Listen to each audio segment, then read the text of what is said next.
Assalamualaikum warahmatullahi wabarakatuh. Selamat pagi anak-anak hebat kelas 4. Bagaimana kabar kalian hari ini?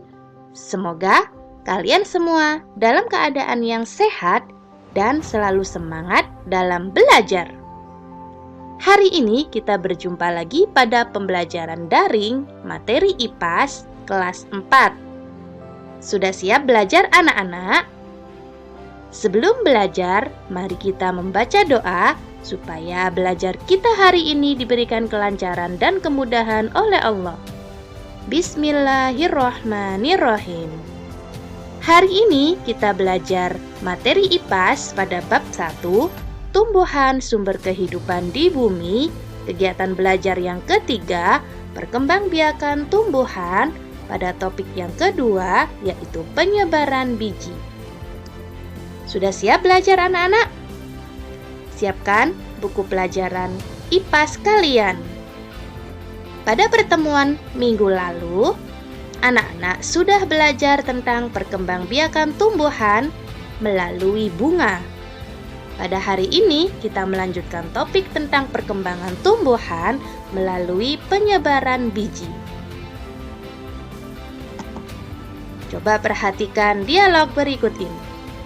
Lihat Dara, tumbuhan ini sudah berbuah. Ada juga yang menjadi kacang. Berarti tumbuhan ini sudah berkembang biak. Lalu bagaimana dari buah ini bisa tumbuh menyebar ke tempat lain ya?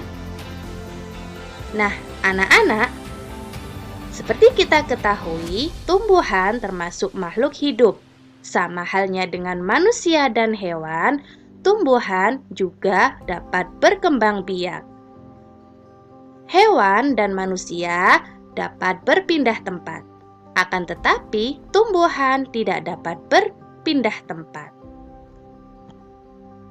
Nah, tujuan pembelajaran kita pada hari ini, yang pertama, peserta didik bisa mendeskripsikan macam-macam cara penyebaran biji.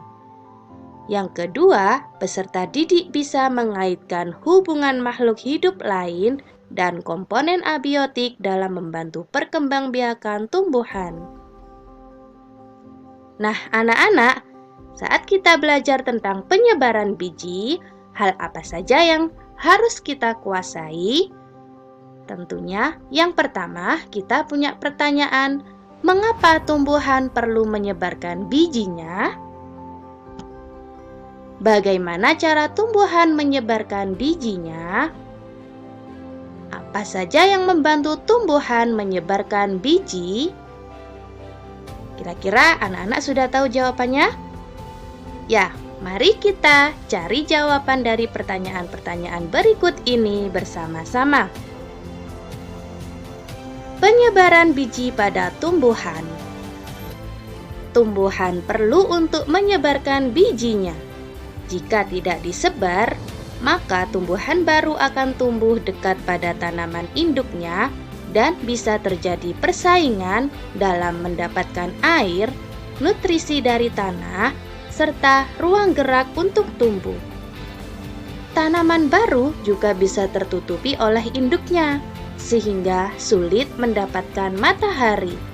Selain itu, makhluk hidup lain yang membutuhkan tumbuhan sebagai sumber makanan dan tempat berlindung juga mendapatkan manfaat dengan adanya penyebaran biji. Nah, anak-anak, coba kalian perhatikan dua gambar berikut ini, gambar A dan gambar B. Gambar lingkungan mana yang lebih baik untuk tumbuhnya biji? Apa ya kira-kira? Ya, betul sekali. Yang lebih tepat adalah gambar B. Kenapa kita memilih gambar B? Karena pada gambar A, coba diperhatikan pada gambar A, memperlihatkan area yang padat. Semakin padat, maka akan terjadi persaingan makanan. Air yang tersedia dipakai untuk memenuhi kebutuhan tanaman yang semakin banyak. Tanaman besar akan menutupi cahaya matahari bagi tanaman yang baru tumbuh. Area untuk tumbuh juga semakin sempit. Jadi, lingkungan yang lebih baik untuk tumbuhnya biji baru adalah terdapat pada gambar B. Di sini, tumbuhan baru bisa tumbuh dengan baik karena tidak terlalu padat serta mendapatkan cahaya matahari yang cukup. Jadi, biji tanaman yang baru perlu disebar agar bisa tumbuh dengan baik dan tidak bersaing dengan induknya. Nah, ada beberapa cara tumbuhan dalam menyebarkan biji. Cara yang pertama, kalian bisa lihat pada gambar berikut ini. Gambar apa ini? Ya, di sini terdapat gambar hewan yang sedang makan buah, kemudian dia mengeluarkan bijinya. Hewan ini memakan buah-buahan. Bagian yang dimakan adalah daging buahnya. Hewan ini akan membuang biji yang tidak dimakannya. Biasanya, contoh tanaman yang dimakan adalah tanaman yang berbuah. Dan hewan pemakannya yaitu hewan pemakan buah. Pada cara yang kedua, seperti pada bunga dandelion ini, bunga ini memiliki biji-biji yang ringan. Biji-biji ini akan tertiup terbawa angin dan jatuh ke tempat lain. Jadi, tumbuhan ini menyebarkan bijinya dengan dibantu oleh angin. Contoh tanamannya yaitu seperti bunga dandelion ini, tanaman yang bijinya ringan, halus, dan mudah lepas dari tanamannya. Cara yang ketiga yaitu seperti pada gambar berikut ini, yaitu terjadi pada tanaman kelapa. Biasanya terjadi pada tumbuhan yang hidup di tempat berair seperti pantai, danau, sungai, dan dibantu oleh air untuk penyebaran bijinya. Buah kelapa akan terbawa oleh arus air laut dan terdampar di tempat yang lain. Tanaman yang hidup di daerah air umumnya akan mengambang sehingga bisa ikut terbawa arus air dan bisa tumbuh di daerah yang lain. Kemudian cara yang keempat, cara penyebaran biji yang keempat yaitu seperti pada gambar berikut. Tanaman ini memiliki biji-biji yang berjarum kecil, mudah menempel di bulu kelinci. Kelinci hewan yang suka masuk ke semak-semak tumbuhan. Saat kelinci berlompat dan berlari, biji akan jatuh dan tersebar. Contoh tanamannya, tanaman dengan biji berduri-duri yang bisa menempel di bulu seperti rumput jarum. Di sini hewan kelinci adalah hewan yang berbulu sehingga biji-biji tersebut dapat menempel ke bulu kelinci dan kelinci menyebarkannya ke tempat yang lain. Cara yang kelima yaitu pada hewan pemakan buah yang suka berpindah-pindah tempat. Gajah, hewan pemakan buah-buahan. Badannya yang besar membuatnya juga memerlukan makanan yang banyak. Biji buah akan keluar bersama kotorannya. Saat itu, gajah sudah berada di tempat yang lain dan biji tersebar dari induknya. Nah, di sini gajah mengeluarkan kotoran yang di dalamnya terdapat biji-biji dari buah tersebut. Gajah memindahkan biji-biji dari tanaman tersebut ke tempat yang lain sehingga tumbuhlah tanaman yang baru di tempat yang lain. Ada beberapa cara penyebaran biji di alam, yaitu dengan bantuan yang pertama, hewan. Yang dapat membantu yaitu hewan pemakan buah, hewan yang suka berpindah tempat, dan hewan berbulu. Pada hewan pemakan buah, yang dimakan biasanya adalah tanaman berbuah dan berbiji. Seperti pada contoh, monyet yang sedang makan buah-buahan. Gajah yang sedang makan buah-buahan yang berbiji. Pada hewan berbulu, tanaman yang bijinya berduri-duri bisa menempel di bulu binatang seperti rumput jarum. Seperti pada kelinci berikut ini. Yang kedua adalah dengan bantuan angin. Tanaman yang bijinya ringan, halus, dan mudah lepas dari tanamannya dapat menyebarkan bijinya dibantu dengan angin. contohnya pada bunga dandelion.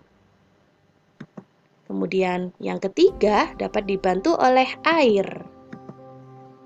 Tanaman yang hidup di daerah air umumnya buah akan mengambang sehingga bisa ikut terbawa arus air. Contohnya pada tanaman kelapa.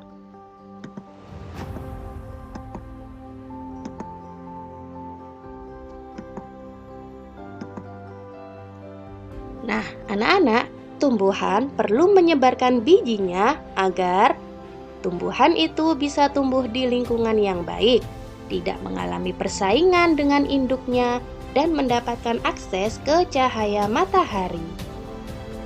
Manfaat penyebaran biji tumbuhan bagi makhluk hidup lain yaitu sebagai sumber makan untuk hewan-hewan tersebar di banyak tempat, sebagai tempat berlindung, dan manusia bisa mendapatkan udara segar. Tumbuhan melakukan penyebaran biji dengan dibantu oleh hewan, angin, air, dan tumbuhan itu sendiri melalui pecahnya kulit biji atau buah untuk menyebarkan bijinya. Jadi, yang dibutuhkan oleh tumbuhan dari manusia adalah merawat dan menjaga keteraturan yang sudah ada. Tuhan sudah menciptakan alam ini dengan sangat bagus. Jadi, tugas kita adalah merawatnya dengan sebaik-baiknya.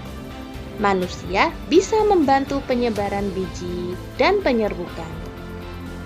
Nah, anak-anak, selain cara perkembangbiakan melalui penyebaran biji, ada cara perkembangbiakan tumbuhan secara buatan yang dapat dibantu oleh manusia. Nah, gambar apa ini? Ya, ini adalah cara perkembangbiakan tumbuhan dengan cara mencangkok. Dan berikut adalah cara perkembangbiakan dengan cara setek. Tahukah kalian apa yang dimaksud dengan cangkok dan setek? Ya, mencangkok dapat dilakukan pada tanaman induk dalam beberapa waktu sampai anak tumbuhan memiliki akar dan dapat dipindahkan ke tanah. Adapun cara mencangkok, coba diperhatikan pada gambar yang pertama. Langkah yang pertama yaitu belah sedikit batang tumbuhan yang mau dicangkok sepanjang 2,5 cm dengan kedalaman sekitar 0,5 cm. Kita belah dulu tanamannya dengan pisau. Kemudian langkah yang kedua, perhatikan gambar 2, isi bagian dalam belahan dengan tanah yang sudah dicampur pupuk. Bisa juga diisi dengan media tanam seperti serbuk sabut kelapa. Langkah yang ketiga, bungkus dengan plastik dan penuhi plastik dengan tanah atau media tanam. Langkah yang keempat, ketika akar baru sudah mulai muncul dari bagian yang dibungkus plastik, potong bagian di bawah plastik. Nah, ketika akarnya sudah mulai banyak, buka bungkus plastik dan pindahkan ke dalam tanah.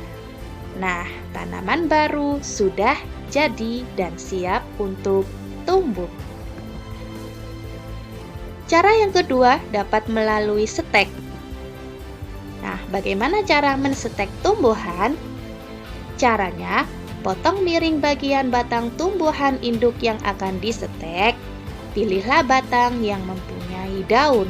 Misalnya, kita potong bagian yang sebelah sini. Lihat pada gambar. Pindahkan potongan batang dalam tanah. Akar akan tumbuh pada bagian ujung batang yang ada dalam tanah. Nah, dari sini bisa ditanam menjadi tumbuhan yang baru. Nah, keuntungan perkembangbiakan secara buatan itu apa, anak-anak? Ya, kita bisa menghemat waktu. Hal ini karena kita tidak menanam langsung dari biji, namun dari batang yang sudah tumbuh, bahkan sudah berbuah. Ini akan sangat menguntungkan bagi para petani buah. Nah, anak-anak, jadi peran komponen biotik dan komponen abiotik dalam sebuah ekosistem saling memiliki keterkaitan dan berhubungan satu sama lain. Nah, anak-anak, demikian tadi pembelajaran IPAS kita pada hari ini.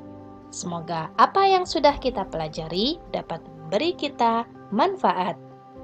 Tetap patuhi protokol kesehatan, tetap semangat dalam belajar, dan Ustazah ucapkan terima kasih. Sampai jumpa di video pembelajaran IPA selanjutnya.